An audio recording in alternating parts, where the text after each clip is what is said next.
When you create a main class, that is, a class that you want to start up when the application begins, it always has a main method when you're running Java from the command line or the console. The syntax for this can differ from one platform to another.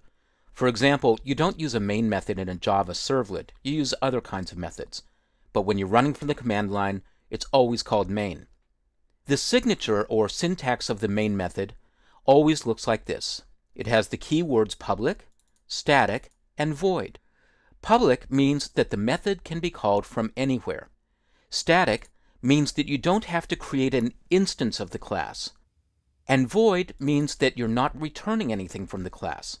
Now, I'll talk more about these keywords in later videos, but for now what you need to know is that these three keywords are required as part of the main method declaration. The other thing that the main method has to have is this syntax: string, open bracket, close bracket, and then the name of the variable, which by default is set to args by Eclipse, but could be anything. This is a value that's passed in by the Java virtual machine as the application starts up. The brackets means that the argument is an array, an ordered collection of values.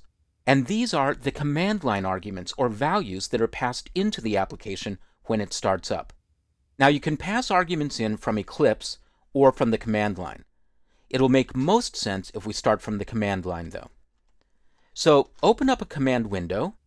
On Windows, use the cmd command, and on Mac, use terminal.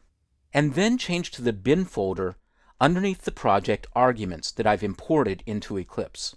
I'll type cd, desktop, exercise files, 03 getting started, arguments, bin.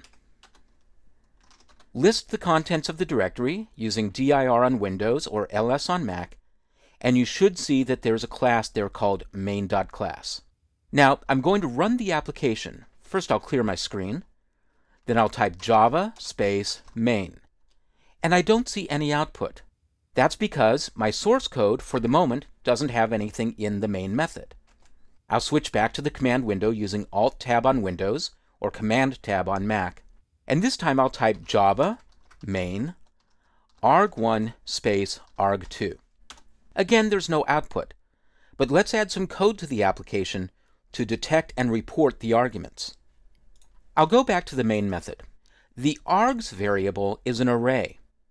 And in Java, every array has a property called length, which returns a numeric value indicating how many items there are in the array. So I'm going to add a little bit of output that looks like this. System.out.println, and then I'll put two values together, one string and one number. The string will be number of args, colon space. Then I'll move the cursor after the last double quote and put in a plus operator, and then args.length. The length property is numeric. When you take a string and a numeric value and put them together using the plus operator, that's called concatenation. And in Java, the numeric value will be automatically converted to a string. I'll talk about the mechanics of that in a later video. I'll finish the statement with a semicolon at the end, and I'll save my changes. Now by default, when you save your changes to your code, Eclipse automatically recompiles the application for you. This is because under the Project menu, there's an option labeled Build Automatically. It's checked by default. If you want to, you can uncheck that option and only compile or build when you say so. But I'll keep it on, so whenever I save my changes, the .class files are recreated for me. So now I can switch back to the command window, and I'll repeat the same command by pressing the up arrow and then either enter or return. And I should get the output number of args 2. So now I know that I'm receiving the arguments from the command line and that I have exactly the number that I typed in. Let's go back to the code and add a little bit more.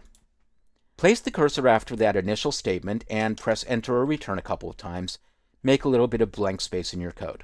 Now I'm going to add a little bit of code that loops through the arguments and reports the value of each argument in turn. This takes a little bit more complex code, but the good news is that Eclipse will write the code for you. Try this. Type FOR, the word for, then hold down the control key and press space. This keyboard shortcut is the same on both Windows and Mac. It brings up a list of available options. Choose the first option, for Iterate over Array, by pressing Enter or Return. And Eclipse adds a bunch of code that will loop through the array. Now, I'm not going to describe the exact syntax of this code right now. We'll save that for later. But all you need to know is that when you use a for command and you provide all this information, you're looping through the contents of the declared array, in this case args, and you can deal with each item of the array in turn. I'll click into the for loop between the braces, and once again I'll use system.out.println, and then I'll pass in the value of the current argument using the syntax args, open bracket, I, close bracket. And I'll remember to put in my semicolon at the end. I is a variable that was declared inside the for loop when I said int I equals 0. Its initial value is 0, and each time through the loop it's incremented by 1. The first item in the array is item 0, the second one is item 1, and so on. I'll press Command or Control S to save my changes, switch back to the command line, and pressing the up arrow, run the application again. And now I see the total number of arguments, and I see the value of each argument output one at a time. When you pass in arguments from the command line, each argument is delimited and separated from the other by a space character. But if you want to include a space character in a value, just wrap the value inside quotes.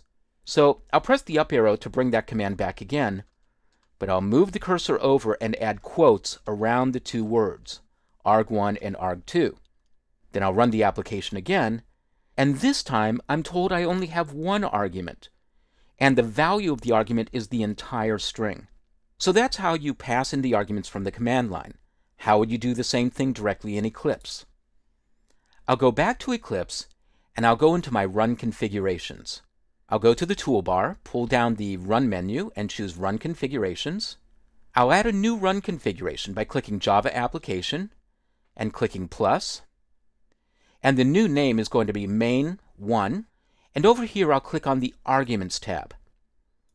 I can pass in as many arguments as I want. I'll list these arguments one per line.